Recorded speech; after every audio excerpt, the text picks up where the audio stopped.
Deuxième œil international Toyebi Nanyango abungi bulu yeke Esekisaka biso etangisaka biso Esala mingi mpona baimboka e Le journal social mpona peuple Makambo na biso akotaka yango Amemi na bakonzi solution peye Molobe ya biso pati mwamba e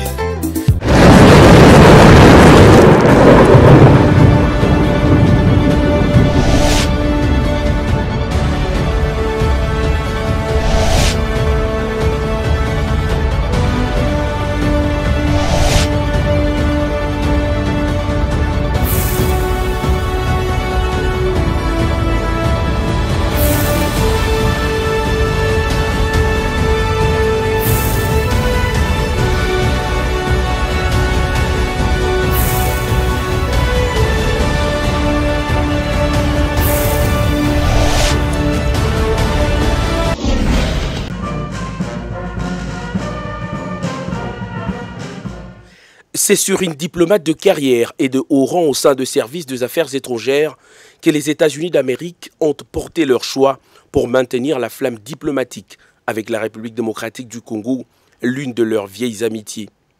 Lucie Timeline, nouvelle ambassadeur extraordinaire et plénipotentiaire des États-Unis en RDC, a présenté ce lundi ses lettres de créance au président de la République, Félix-Antoine Tshisekedi. Celui-ci les a chaleureusement reçus à l'image de relations stables qu'entretiennent les deux pays. Madame Timeline a démontré sa capacité à diriger et gérer les missions des États-Unis à l'étranger. Tout récemment, elle exerçait les fonctions de chargée d'affaires ad interim en l'ambassade des États-Unis à Khartoum, au Soudan.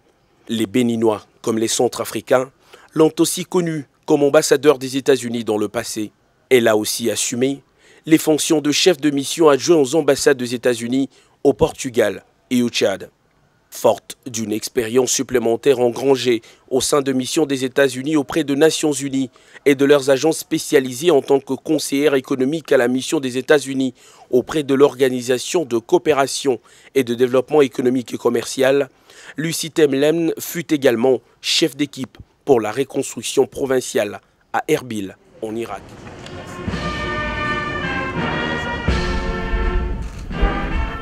Quelques minutes auparavant, c'est l'Égyptien Hicham Abdel Salam El Mekouad, nouvel ambassadeur extraordinaire et plénipotentiaire de la République arabe d'Égypte en République démocratique du Congo, qui s'était prêté au même exercice.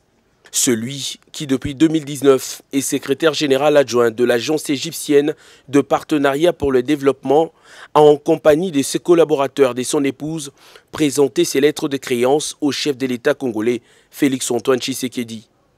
Le diplomate a également remis au président Tshisekedi une œuvre d'art du buste d'un pharaon symbolisant le pouvoir dans le langage culturel égyptien. Ministre plénipotentiaire, chef de mission adjoint à l'ambassade de la République arabe d'Égypte en France entre 2014 et 2019, il fait pourtant ses premiers pas en diplomatie comme attaché diplomatique au département de l'Afrique de l'Ouest du ministère des Affaires étrangères. Hicham Abdel effectuera ensuite un passage en République centrafricaine comme attaché diplomatique de l'ambassade d'Égypte, mais également au royaume hachémite de Jordanie et en Inde.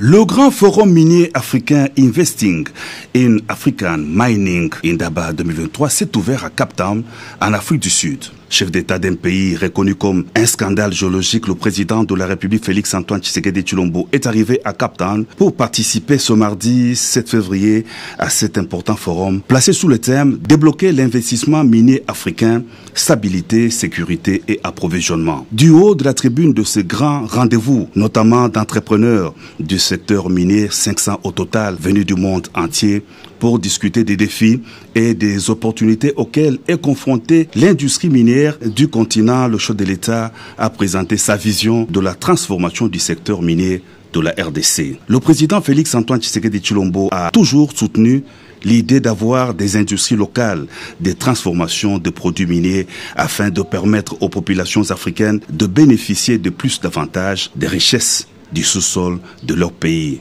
Le chef de l'État a aussi présenté les opportunités d'investissement dans le secteur minier tout en offrant un pacte de confiance aux potentiels investisseurs. Investing in African Mining Indaba 2023 est ouvert à 6500 participants dont 500 entrepreneurs du monde en ce moment où l'industrie africaine cherche des moyens de renforcer sa puissance économique dans le contexte de la ruée mondiale en vue de sécuriser l'approvisionnement pour la transition énergétique plus verte.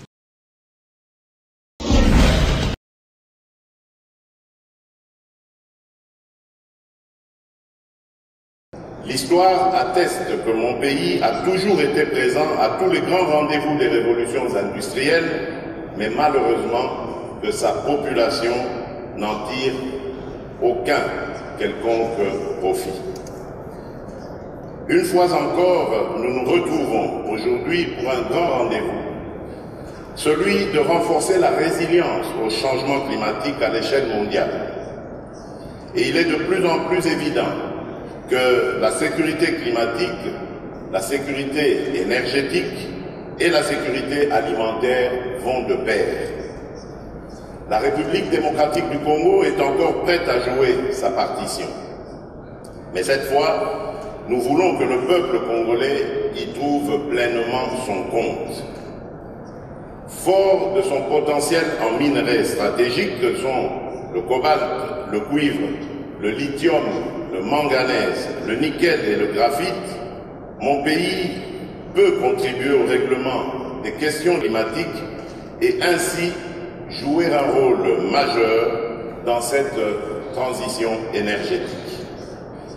Dès mon accession à la magistrature suprême dans mon pays, je me suis employé à redorer l'image de la République démocratique du Congo pour la rendre plus attractif aux investissements en la transformant en un espace assaini par l'amélioration du climat des affaires.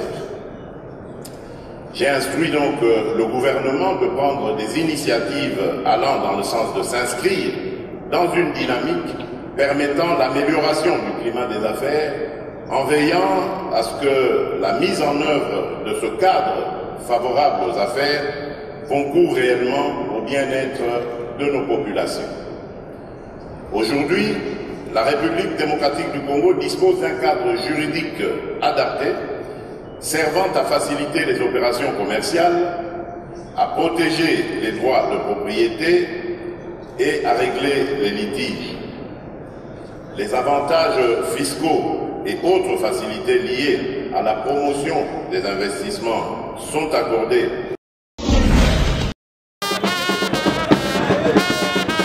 Nokonangai Lemba et cela qui tombait sans résistance n'arrivait à mettre Raoul Ngemas et l'ongona madame Naye pour qu'on remplir le devoir civique Naye, c'est-à-dire qu'on s'enrôlait en tant que vraiment l'obéli à Bana Mwamba, Pemoko, Yabana, Yalemba, ya solo, Bondi Melangai que Azala qui accompagnait plus de 5000 personnes, ba maman, ba jeune, ba papa, ba noko, ba tika qui misala na bango, pona kwa accompagner maître Raoul Ngemas et l'ongona madame Naye, ba tambola route université, makolo, ba fanfare na pointe, et ça kobeta, et bongo, loyembo, nzela kaka nembo, sali komona, batu nyoso, basali nesengo, yako tambola na maître Raoul Ngemas, et bongo tango akoma, na école Elimo Santu, akota kate, akota, apesa identité na complet, photo et somakate, chouake, et bongo carte tango e bimi, engaye, a communiqué ki boye. Mayo konte koute jante. Opesi ngai pose au kende liboso. Mais pour na évoluer et c'est toujours appui na bino na soutien na bino. Mutakoza mayele, mais ça na soutien batute, mayele na ja le loko. Ngai awa na cadre de propagande politique hein. Na ye poto za carte d'électeur, na bénéficier bino nyonso boyo za nini? Carte d'électeur. Nokonangai kaka ndenge boyoki na munoko maître Raoul Ngemas nenge a communiqué na fondation na Raoul Ngemas et bongo na base na ye ba kende ko s'enrôler massivement et bongo ba voter utile pour parlement ya lobby ezali ko senga batoyo ba kopesa ba loi esika bazala bato ba pongite mais batoyo lisu likola lisu et bongo opération bana lemba ba lobby ezali kaka kangelongi yebela.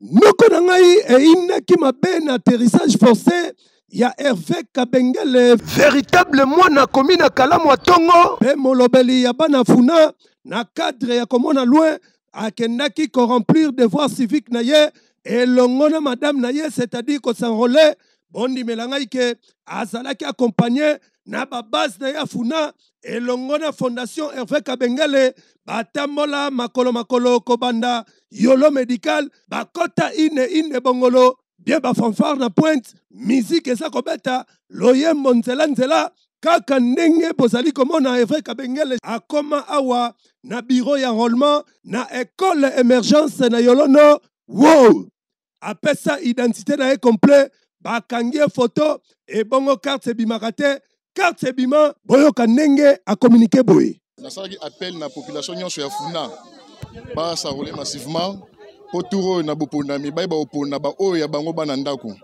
et c'est pour cela lelo nga na yo rempli de devoir civique nanga tant que citoyen congolais na s'enrôler lelo et nazo profiter na occasion oyo pour na ko annoncer na habitant nyonso ya funa année oyo 2023 ngai mwana bino boyebi na kombo ya père des orphelins tout oyo en tout cas tokotina makambo ngo na annoncé lisusu 2023 oyo nga naza candidat député na funa na biso oyo bon lilo bana bandeko na nga nyonso ya funa eza ke nasengi bango merci ya trop parce que eza po na polo te po na mbongo te balaki bolingo na bango envers moi na bango ya funa ne ba accompagner nga bandimi bazika na moi to zika na bango ensemble ba accompagner nga na swa carte nazaya bango ya mutema balembanga te nga pe na kolemba bango te ouais matembela simandaku donc cela veut dire yango na simbi yango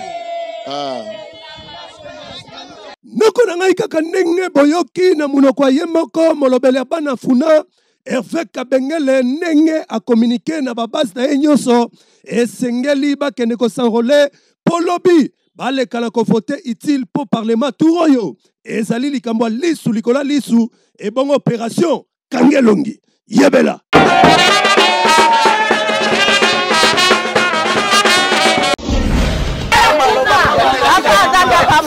Noko na ngai kolela ya bana commune Ngiringiri précisément na quartier Lengesa na direction Khartoum oyo basala 8 mois bazalaka na couranté bakoma kolamba na makala engai ebongo bakable epola lokola bakable moko ya 1960 ebongo courant epelaka nango lisusu te ekomaki na mato ya maître Yannick Ngangu oyo azali véritable vuluzi ya bana funa pe moko ya bakadre ya parti politique ya Julien Paluku na France et salaki mawa tellement azalaka tout près ya babase na ye koyoka kolela na bango atindaki fondation na ye Yannick Ngangu pona koya kotika bakable botala kaka ndenge nini esengo ezalaki na bana ngiringi na ndenga kosakana te botala ndenge nini bapesa bakable na esengo wana boyoka ndenge bakomunikaki boye liboso na wasenga nano merci mingi et na saluer maître Yannick na ba acte abani kosala ya liboso mais toza boye aveni Kinzuzi aveni direction Khartoum Moussamba. En tout cas, tout ça a baisse à courant. Nous avons pendant la baisse à courant, ça fait 8 mois successifs. Donc, on est à la raté. Dans l'acte Oya Sali, tout le monde Oyo a conséqué là, courant Oyo. Donc, les alliés bénéficient de pour naï. Papa, il faut que tu na mulilio lelo tokomi moyen ko cette provision na ndako ezate wapi ko rama yoko bombela beloko ko pola doko la salibo vraiment na sepeli na komisi nzamba zala naye ataza mukongo minyo ko nyonso tokopola bikolo nyonso kopone tokoko voter po aza congolais aza mwana mboka toyaki mpona korepresente na compte ya fondation ya NIC parce que na commune ya Ngiringiri quartier Elengesa balelaki bazalaki na courant te. Il y a de cela 8 mois courant ezalaki na quartier ya Elengesa te. Alors tant que toyoki mbela wana tokitaki ensemble na délégation mobimba ya fondation ya NIC maître Yannick oaza président ya fondation adelégaki biso po tokoka komema banquete mpona koyeba solution nini tokomema mpona bandeko Elengesa. yango nde mokolo ya lelo toyaki mpona korealize promesse oyo topesaki na bandeko Elengesa ete tokopesa bango câble ya courant oyo kozongisela bango courant na quartier Elengesa. Noko na ngai kaka ndenge boyoki bana Ngiringiri ndenge balobi esali bien makasi komona maître Yannick Ngangu vuluzi ya bana funa kopesa ba câble boye esali ko soutenir vision ya chef de l'État Félix Antoine Tshisekedi Tshilombo pe ebongo asengaki na bango makasi esengeli ba soutenir l'élection ya 2023 po ezakaka fachi beton yebela.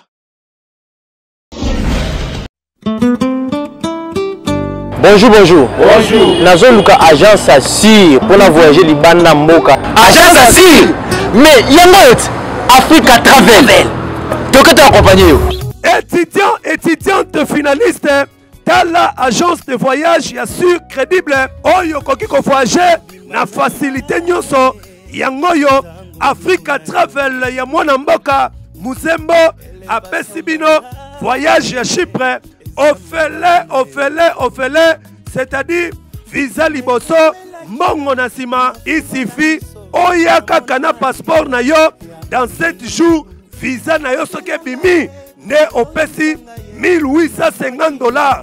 Botuningai, avantage esali nini? Avantage esali, kakana $1850 na yo, osali na droit inscription, visa, plus frais académiques.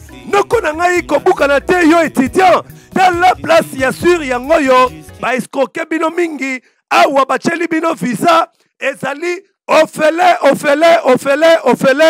visa liboso mbongo na sima. Noko na ngai okanisi esili Jakoko esila bango awa na Africa Travel bazali na ba service yele lokola vente de billets d'avion, assistance visa d'études, visa d'affaires, visa touristique. Otuningai adresse Swabik na Batokoma, Basali na commune Lemba, na route bypass en face ya église Résurrection, na quartier école, na avenue Lou numéro 2. Tope benga bango na ba numéro ezali affiché na écran na bino. Yebela.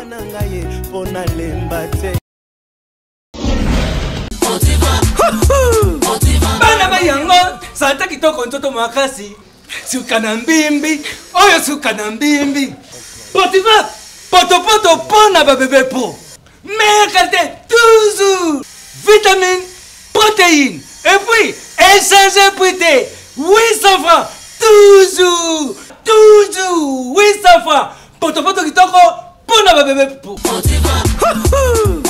Baba yango santa kitoko ntoto makasi sukana mbimbi oyo sukana mbimbi Makusa Protivap poto kitoko pona ba bébé pro.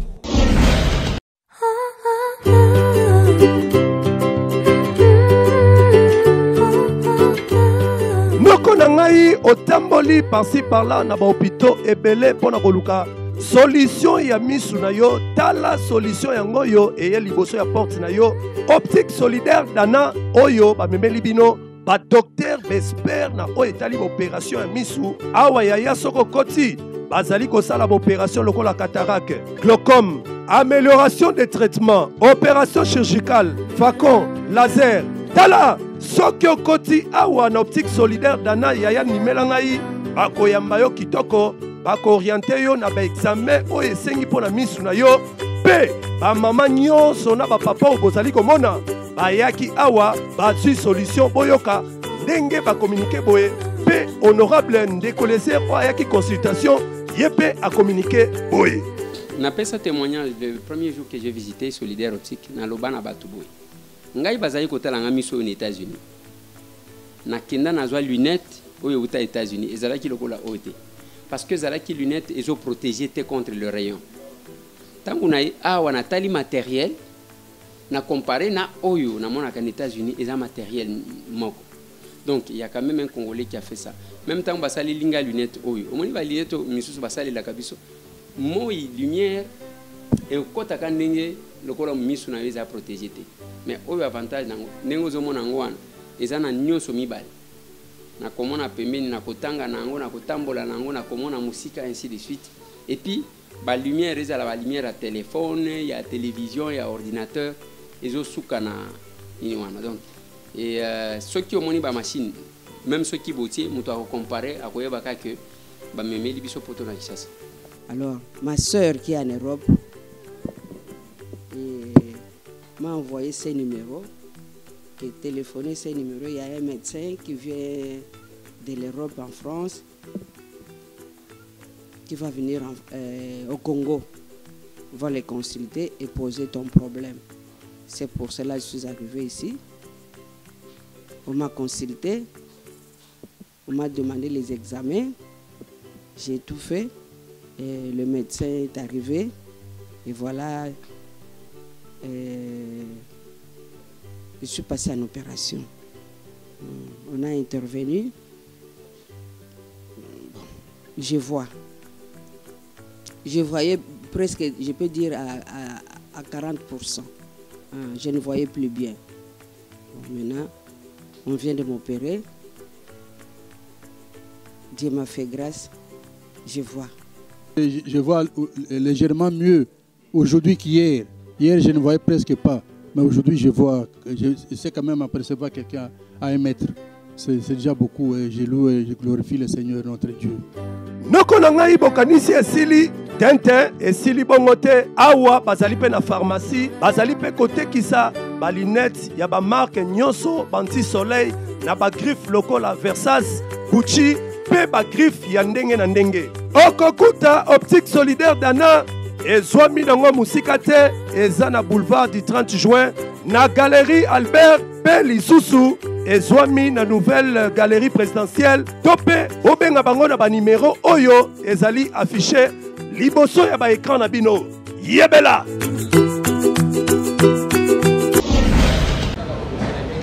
Bande kwa mibali oyo bozali komona bazali na bango bakuluna te mais bazali ba porteur oyo ba memaka biloko na zikida ba mikomisi bakuluna likolo ya nzala bakanga mwana batu ya mobali azokende classe ya 18 ans babotola 100 000 francs oyo azalaki kokende kofuta na classe pe babotola lisusu 3 000 francs ya transport na ye. La police tellement alalaka te bakanga bango boyo kande ba communiquer bazana zikida ya wenza zikida soit des gens qui vont porter ce pendant de 8 ans. Alors moi na moko ya mwasi azana 18 ans en uniforme donc une classe oyo a fongolé sac a jumbo 100 000 francs après ça qui est pour na afuta frais scolaire na 3 000 francs de transport après ça qui est maman moko azobela mais tellement moi na do adayi tellement adayi distrait d'ailleurs côté le temps va tellement oli kamni on a fongolé sac et pas bana mbali ala ti bleu oyo ala ti barre bleu a fongolé sac. Quand on a fait le sac, on a fait 100 000 balles. Tu fais 3 000 francs et puis on a beaucoup de transport. On a 3 000 francs et on a beaucoup de entre ta population et ça na kimiate. Bande konangai. PG. Ba procurer ba parquet nyonso. Bande kobo sunga population. Batu ya moté, batu ya modèle oyo. Bo sere bango directement. Bande konangai. Baba exception na banini wano plaignant zate yango zwa idée déjà kaka awa plaignant ate ndeni ba yebi plaignant ba kanganga ndeni plaignant ate kitoko kodo sikoyo kuluna yebi ke les exceptions sont clients les plaignants zate faut ba libérer. Coup de chapeau na la police elongo na boumestre ya Barumbu na musala kitoko oyo bazali kosala. Et bongo bino bakuluna oyo botikali tope bandeko oyo bobotolaka bana biloko na basak na ba récréation na kokende ba classe boyeba ke la police asima na bino soki bazwi bino kanya makasese ekorate bino te boyebela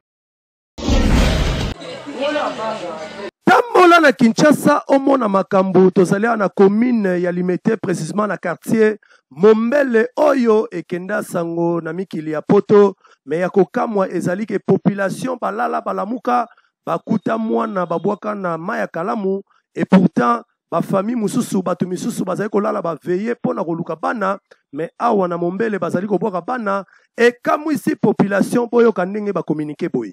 Toza na quartier agricole na commune Limete, na quartier Mombele. Conjoncture eza bien te. Vie eza malamu te, mutu toko azu zemi mobala ko supporter azate. Asani, alongoli zema bwa kiti.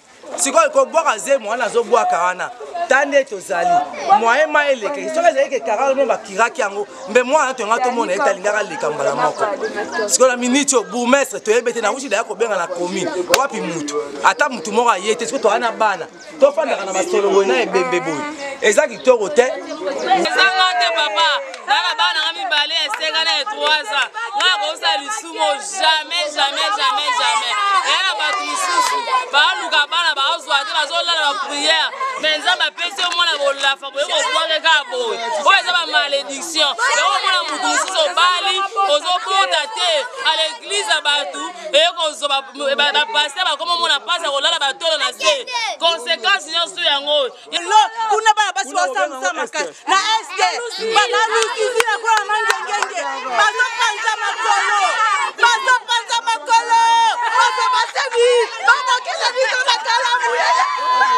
Oyo tokosenga na ba parents bopenda bana na bino matoi. Boye ezali bien te. Kobwaka mwana ezali lisumu oyo nzamba kotika kolimbisa yo ata mokolo moko te. Esengeli boye ba technique nini ya vivre na société awa tango kokina nute koluka no makambo azemi te poko boko la bana ezali pasi makasi surtout soki osalaka eloko moko te. Et population ya commune ya Limete basengi na bourgmestre aleka na kotela bango kaya kalamu oyo po ba bidon bindo niveau etondi awa ezali kopesa soni makasi na 21e siècle komona kalamu salite boye basengi baya kokire maya kalamu oyo po baleka mpepe mwa kitoko me kobwaka mwana boye esali mabe mabe makasi.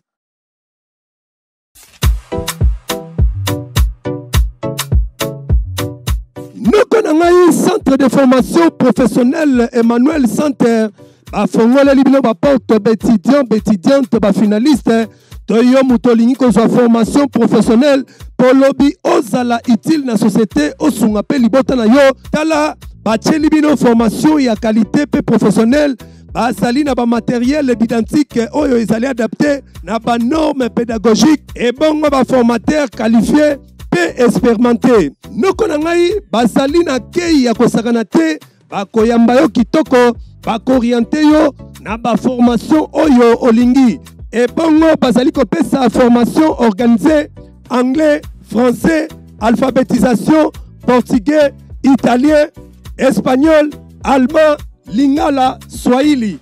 Basali pe na service ya tradition des documents et interprétariat et bongo basali kopesa pe informatique bureautique na ba branche lokola initiation Windows, Word, Excel, langage de programmation, réseau et maintenance des ordinateurs, infographie, création de sites web, auto-école, esthétique et coiffure, coupe et couture, noko na ngai bokanise sili et sili bongote basali pe kopesa formation à domicile o ezali pe adapté selon horaire ya musala na yo. Otuni ngai programme ya cours ya centre de formation Emmanuel Center. Et soit mi boye basali koyamba di lundi au samedi à partir ya 8h si 20h. Et bongo yo mutolo bak anglais olingi wa améliorer anglais na yo yaka chaque samedi awa na club anglais. Noko na ngai botuni ngai adresse ya centre de formation Emmanuel Center. Et soit mi musikate ezali sur avenue Bonga numéro 5A na commune ya Kalamu, précisément na quartier Matonge sur Victoire, référence na côté ya commune ya Kalamu tope bobenga bango na ba numéro yo.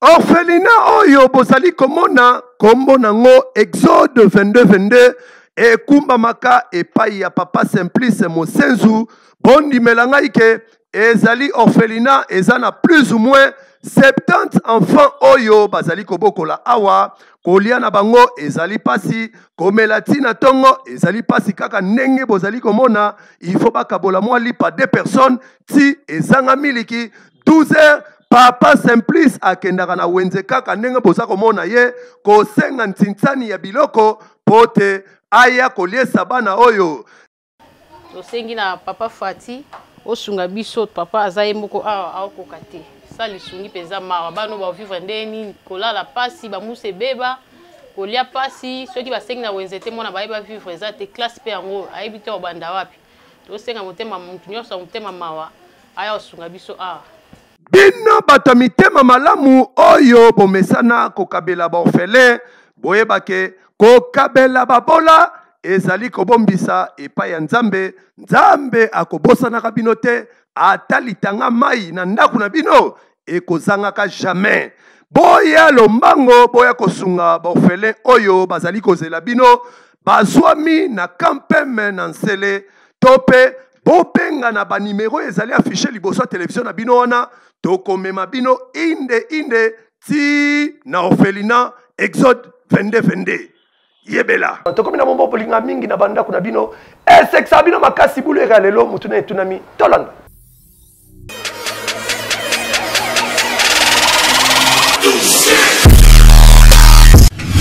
bulu yeke nde nayebisi bino bulu yeke nde epai ya bavoisin zololo ekoti ya ndenge ya kosakana te zololo yango tofini bango fio bawewa nyonso moyo wenu tala kamera ya Serf Luzolo mbote mama mbote papa soki ndako ya député to ya ministre eziki ambulance eye ekoma moto na ndako ya moto liboso nani ekoboma moto liboso na ndako ya ministre po ya za mokonzi olobi ekoboma moto liboso na ndako ya ministre po ya za mokonzi po député aza na sima ya ministre motu nezali boye soki ndako ya député to ya ministre eziki ambulance eye ekoboma moto na ndako ya moto liboso nani na ndako ya député olobi na ndako ya député soki ndako ya député to ya ministre eziki ambulance eye ekoma moto epa moto ya liboso nani ambulance ebomaka moto te ambulance eza mpona komema mutu oyo aziki me ndako bakoboma ngo na camion oyo bonatie esandi oyo ebomaka moto nanu ya ministre te mpo aza likolo ya député te sikoyo bakoboma neni wana eza ambulance mpo emema mutu sikoyo ekelo koboma moto nde babengi ambulance aboma moto na ndako yo ndi kaka bomaka moto te ambulance eza mpona komema mutu soit to azikaki nde ambulance ekomema ye mutu ezali boye soki ndako ya député ne ya ministre epeli moto ambulance eye ekoboma moto epa nani nakoninga ministre nabi boye soki ndako ya ministre ne ya député epeli moto ambulance eye ekoboma moto epa nani moto liboso epa ministre pwani mpona nini siko mutu na nini nga na koloba kaka nde kaka na poni yango wana député te kaka ministre soki ndako ya député to ya ministre epeli moto ambulance eye eboma moto epa munani moto liboso pardon soki ndako ya député to ya ministre epeli moto ambulance eye ekobanda koboma moto epa nani ambulance ezala te oyo ebomaka moto eza anti esandi sikoyo eboma epa nani epa député to epa ministre mais soki moto obie ekozi obie na ndako ya ministre obie na ndako ya député bakobenga eti esandi oya vitesse eye ebomi moto wana c'est ça ambulance babengi sikoyo ambulance eye ambulance ati esandi Soit qui monte pas pas député, ton ministre, ambulance ayé. Et bon, maman, tu pas là, tu bosso. Et bon, maman, tu pas ministre. Oui.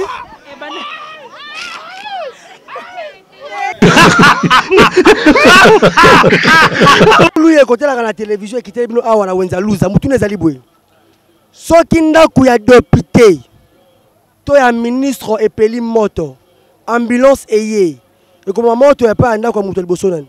Ekobema pa ya ministre po mboka na biso yo ekobema pa ya ministre po ndako na biso batala kaka mutu azali kola muninga nde basali nini bakowela ka ministre po na nini po ministre akopesa bango mbongo ebele aleki député na mbongo ministre akoela ministre